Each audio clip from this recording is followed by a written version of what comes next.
ဒီဘက်မှာတော့ဝါလင်ကတာမန်လူသားတွေအများကြီးရှိနေပေမဲ့တေချင်းစရာဆွမ်းရင်သာတွေ့နေရတာမို့အံ့ဩနေပါတယ်။ဒီလိုနဲ့အချိန်တစ်နေ့ကြာသွားပြီးဝါလင်ကအနည်းနဲ့နမိတ်တမ်းကြီးရဲ့မြို့များစွာကိုဖျက်လျှောက်ကလေ့လာခဲ့ပါတယ်။မြို့တိုင်းမှာကတော်ဝယ်မျိုးနွယ်ဆိုတာမရှိဘဲအားကြီးတဲ့ကျင့်ကြံသူကသာမြို့ကိုပိုင်ဆိုင်ရပါတယ်။အဲ့လိုနေရာမှာတာမန်လူသားတွေဆိုတာကကျွန်းသားသားရှိပြီးတော့အသက်ရှင်မှုအတွက်တခုတည်းသောနီလန်ကအနည်းနဲ့နမိတ်ကျင့်ကြံသူတွေအတွက်အစီအကံလုပ်ပေးရတာပဲဖြစ်ပါတယ်။တာမန်လူသားတွေကနေစဉ်သုံးပစ္စည်းနဲ့အစားအသောက်တွေကိုလိုချင်ရင်ရေခဲရုပ်ထုတွေလုပ်ပေးကြရပါတယ်။အဲ့ဒါကြောင့်တာမန်လူသားတွေမှာကအသက်ဆွမ်းအင်လုံးဝမရှိတော့ဘဲတေချင်းတရားငုတ်သက်တွေကဖုံးလွှမ်းနေပါတယ်။ဝါလင်ကဒီနေရာကိုမကြိုက်ပေမဲ့တေချင်းရှင်ကျန်တွေးဖို့ခံစားဖို့အတွက်နေရာကောင်းဖြစ်တာမို့ဆက်နေပါတယ်။နှင်းနဲ့နမိတ်ကပြုလုပ်တဲ့ရေခဲရုပ်ထုတွေကလှုပ်ဝက်ဆန်းကျဲပါတယ်။နှင်းနဲ့နမိတ်ကျင့်ကြံသူတွေကတိုင်းကျစ်စဲနဲ့တာရာကိုရေခဲရုပ်ထုတွေကိုထည့်ပြီးတော့ရုပ်သေးပုံစံပြုလုပ်ကြပါတယ်။ဝါလင်ကဒီအရာတွေကိုလေ့လာနေတာကြာပြီဖြစ်ပေမဲ့အရေးကြီးတဲ့အချက်တွေကိုတော့အခုထိရှာမတွေ့သေးပါဘူး။ရေခဲရုပ်ထုတွေကနှင်းနဲ့နမိတ်ရဲ့အဓိကအရင်းမြစ်ဖြစ်တာမို့ဒီကျင့်စဉ်ကိုသာရရင်တေတာပပူးရုံနဲ့ပေါက်ဆက်ပြီးတော့ဝါလင်အတွက်အစွမ်းထက်လက်နက်တစ်ခုရလာနိုင်ပါတယ်။တစ်ဖက်မှာတော့နှင်းနဲ့နမိတ်အကြီးကဲတွေ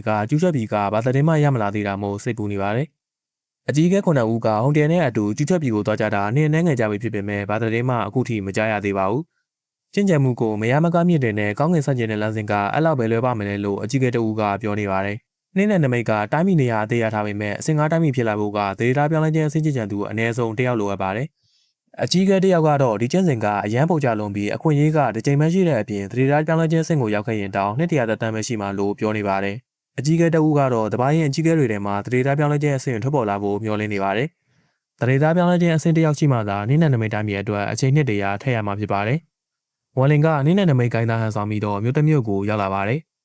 ညရောက်တော့မြို့တခင်ရှိုးကြီးကျင့်ကြံတဲ့နေရာကိုဝါလင်ရောက်လာပြီးတော့မြို့တခင်ကိုဖမ်းလိုက်ပါတယ်။အဲ့ဒီနောက်ဝါလင်ကမြို့တခင်ရှိုးကြီးပုံစံဟန်ဆောင်ပြီးတော့အပြင်ကိုထွက်လာပါတယ်။ဒုတိယတစ်ပတ်နဲ့တတိယတစ်ပတ်တို့ကလည်းဝါလင်ကိုမြို့တခင်ထင်ပြီးတော့နှုတ်ဆက်နေကြပါတယ်။မြို့တခင်ရဲ့မညံအရာတတိယတစ်ပတ်ကောင်မလေးကသူ့ရဲ့အနာမှာအမြဲလိုအနာကခသားနေတာကိုဝါလင်ကသိသွားပါတယ်။ဝါလင်ကနှင်းရိတ်ကတွေထားလာဖို့တာရှိလာမေတော့ဒုတိယတစ်ပတ်ကနှစ်ခုလာဖို့ထားကြောင်းပြောပြပါတယ်။ဝါလင်ကနှင်းရိတ်ကရုပ်ထုတွေကိုအပြင်ထုတ်ခိုင်းလိုက်ပြီးတော့တပည့်တွေရဲ့လက်ရည်တိုးတက်မှုရှိမရှိစမ်းသပ်မယ်လို့ပြောနေပါတယ်။ဒုတိယတစ်ပတ်ကလည်းရုပ်ထုတွေကိုထုတ်ကသွေးကြောထည့်ပေမဲ့မအောင်မြင်မဲ့တရားရရှိသွားပါတယ်။မြို့တခင်ရဲ့မညံအရာရေခဲရုပ်ထုမှာနှင်းသွေးကြောကိုချောင်းချီမှာရုပ်သေးပြုလုပ်တဲ့ပထမအဆင့်အောင်မြင်မှာဖြစ်ပါတယ်။နောက်တစ်ဆင့်ကတော့ရေခဲစင်ကြဲခြင်းစဉ်နဲ့ရုပ်ထုကိုအသက်သွင်းရမှာဖြစ်ပါတယ်။တတိယတစ်ပတ်ကောင်မလေးကသူမေးထားတဲ့မိကုံတွေကိုမဖြေတာရက်တော်ကြပြီးမို့ဒီညကြရင်သူ့ကိုလက်ညှိုးမှုပေးပါလားလို့ပြောနေပါတယ်။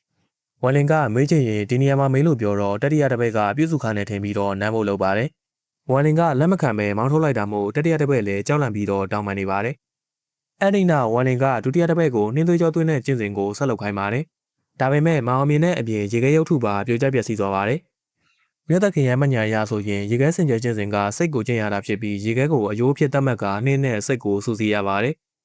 အဲ့ဒီနောက်နှင်းရေခဲဝိညာဉ်ကိုဖြစ်စေကအဲ့ဒီကမှတဆင်ရေခဲလို့စင်ကြဲတဲ့စိတ်ပုံအစဉ်ကိုရောက်ရှိစေမှာဖြစ်ပါတယ်။ရေခဲစင်ကြဲကျင့်စဉ်ကလှုပ်ဝက်ဆန်းကျဲတဲ့အပြင်အမားနဲ့မှတောင်ပါလို့မရပါဘူး။ဝါလင်တို့ရက်နေကြတဲ့အချိန်မှာပဲပထမတစ်ပတ်ပြေရောက်လာကဂါလီကိုင်းမဟာမိတ်ကအကျွင်းကြံတွေပုံနေတဲ့နေရာကိုတီးပြီးလို့တင်လာပေးပါတယ်။အဲ့ဒါကြောင့်အခါတိုင်းလိုပဲရေခဲနှင်းနှံနှန်းတော်ကိုအကြောင်းကြားပြီးတော့လူလိုခန်းလိုက်ရမလားလို့မေးနေပါတယ်။ဝါလင်ကတော့အကြောင်းမကြားခိုင်းမဲ့သူ့ကိုယ်သာလမ်းပြဖို့ပြောပါတယ်။ပုံနေတဲ့နေရာကိုဝါလင်ကစစ်စစ်ကြည့်တော့အမြုတေဖွဲ့စည်းခြင်းအဆင့်နဲ့စိတ်ဝိညာဉ်ပြောင်းလဲခြင်းအဆင့်တယောက်ရှိနေတာကိုတွေ့သွားပါတယ်။ပထမတစ်ပတ်ကတော့သူ့ဆရာကအရင်ဆိုရင်ကိုတာရဲဆုံးပြီးတော့မို့ပေမဲ့အခုတော့အရင်ဆုံးကဝင်သွားတာမို့အံ့ဩနေပါတယ်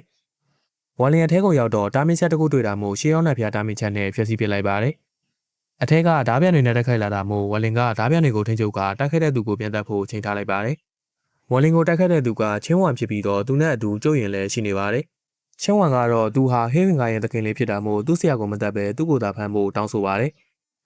ကျုပ်ရင်ကချင်းဝမ်ကြောင့်သာမဟုတ်ရင်ဒီနေရာကထွက်သွားလို့ရတာကြာပြီဖြစ်ပါတယ်။ကျုပ်ရင်ကတော့လာတဲ့သူကနှင်းနဲ့နမိတ်ကလူမဟုတ်မှန်သိနေတာမို့သူ့ရဲ့တပည့်ကိုထားခိုင်းလိုက်ပါတယ်။ဝါလင်ကဟေးဝင်ကအကြီးအကဲကျုပ်ရင်ကိုရိုးရိုးသေးသေးပဲနှုတ်ဆက်လိုက်ပါတယ်။ကျုပ်ရင်ကတေချင်းတရားငွတ်သက်တွေပြင်းထန်နေပြီးတော့တေလူမျိုးနီးပါဖြစ်နေပြီဖြစ်ပါတယ်။ဝါလင်ကကျုပ်ရင်တို့ပုံနေတဲ့နေရာကိုနှင်းနဲ့နမိတ်ကတည်သွားကြပြီးမို့ထွက်ပြေးဖို့အတွက်ပြောနေပါတယ်။အဲ့ဒီနောက်ဝါလင်ကကျုပ်ရင်အတွက်အတွင်းအပြည့်လွန်ခြင်းဝေဒနာကိုတက်တာစေဖို့ဆေးပေးလိုက်ပါတယ်။ကျုပ်ရင်ကတော့သူထွက်သွားခြင်းရင်အရင်ကတည်းကထွက်သွားလို့ရကြောင်းနဲ့အခုထွက်သွားခြင်းရင်တော့ထွက်သွားလို့ရတယ်လို့ပြောပြပါတယ်။ဒါပေမဲ့ဒီနေရာကသူမွေးဖွားခဲ့တဲ့သူ့အိမ်ဖြစ်ပြီးတော့တေးရင်လည်းဒီနေရာမှာပဲတေးဖို့အတွက်ကျုပ်ရင်ကဆုံးဖြတ်ထားပါတယ်။ဝါလင်ကလည်းကျုပ်ရင်ရဲ့ဆန္ဒကိုနားလေတာမို့ထွက်သွားဖို့လုပ်လိုက်ပါတယ်။ကျုပ်ရင်ကဝါလင်အတွက်ချင်းဟဲကန်ခဲ့တဲ့ရက်တောင်ကိုလက်ဆောင်အဖြစ်ပေးလိုက်ပါတယ်။အဲ့ဒီနောက်ကျုပ်ရင်ကဝါလင်ပေးခဲ့တဲ့ဆေးကိုသူ့တပည့်ကိုပေးလိုက်ပြီးတော့အပြင်ကိုပို့ပေးလိုက်ပါတယ် ကျုပ်ရင်ကသူ့ရဲ့နောက်ဆုံးကြံတဲ့အင်အားနဲ့သူ့တစ်ဘက်ထွက်သွားနိုင်မှုအတွက်နှိမ့်လက်နမိတ်ကိုအသေးခံတိုက်ဖို့ဆုံးဖြတ်လိုက်ပါတယ်။ကျုပ်ရင်ထွက်လာတာနဲ့နှိမ့်လက်နမိတ်အကြီးအကဲတွေကလည်းထွက်လာပြီးတော့အပြန်အလှန်တိုက်ခိုက်ကြပါတယ်။ကျုပ်ရင်ကသူ့ရဲ့နောက်ဆုံးကြံတဲ့အသက်ဆုံးရင်ကိုပါစရေးပြီးတော့အားလုံးကိုဖောက်ခွဲဖျက်ဆီးပစ်လိုက်ပါတယ်။အချိန်3နှစ်ကြာသွားပြီးတဲ့နောက်ဝန်လင်ရဲ့ရေခဲရုပ်ထုလေးလာမှုကလည်းတိုးတက်မှုတွေရှိလာခဲ့ပြီဖြစ်ပါတယ်။ရေခဲရုပ်ထုကနှင်းသွေးကျော်9949ရှိမှသာမြို့တေပေါ်တည်ခြင်းစင်ကျင့်ကြသူရဲ့အဆင့်ကိုရောက်ပါတယ်။ရေခဲရုပ်ထုထဲမှာနှင်းသွေးကျော်များလေထိန်းချုပ်ဖို့ခက်လေဖြစ်ပြီးတော့သွေးကျော်ချင်းချင်းတိုက်မိတာနဲ့ရုပ်ထုကပြိုကွဲသွားနိုင်ပါတယ်။ဝန်လင်ကနှင်းသွေးကျော်ကိုသွေးကျော်အဖြစ်ပြောင်းလဲပြီးတော့လက်ဆက်တက်တွင်းနဲ့တည်ခြင်းရှင်ချင်းသွေးပုံကိုပေါင်းထည့်ကရုပ်ထုတစ်ခုကိုအောင်မြင်အောင်ဖန်တီးနိုင်ခဲ့ပါတယ်။လေးနှစ်တာကာလလည်းပြည့်ပြီးမှဝန်လင်ကသူထိန်းချုပ်ထားတဲ့မြို့တခင်ရှိုးကြီးကိုဝန်းကျင်ပြထည့်ပေးပြီးတော့ထားခဲ့လိုက်ပါတယ်။ဂိုင်းလင်းကိုင်းမဟာမိတ်နဲ့နင်းနဲ့နမိတ်တို့ရဲ့တိုက်ပွဲမှာဝန်လင်ကများစွာသောတည်ခြင်းတွေကိုတွေ့ခဲ့ရပြီးတည်ခြင်းတရားနဲ့ပတ်သက်ပြီးတော့လက်နက်ချေချိုင်းနားလိုက်ခဲ့ပါတယ်။ဝန်လင်ကဆက်ဝန်းကျင်ပြောင်းလဲခြင်းအဆင့်ကိုရောက်ဖို့အတွက်တနှစ်ပဲလိုတော့တာမို့ကြောက်ပြီးကိုပြန်ကရှင်သာချင်းအကြောင်းတရားကိုရှာဖွေဖို့ဆုံးဖြတ်လိုက်ပါတယ်။ဒါကတော့အပိုင်း61ဖြစ်ပါတယ်။နောက်တစ်ပိုင်းကိုနောက်နေ့မှဆက်ပြီးတော့တင်ပြတော့ပါမယ်။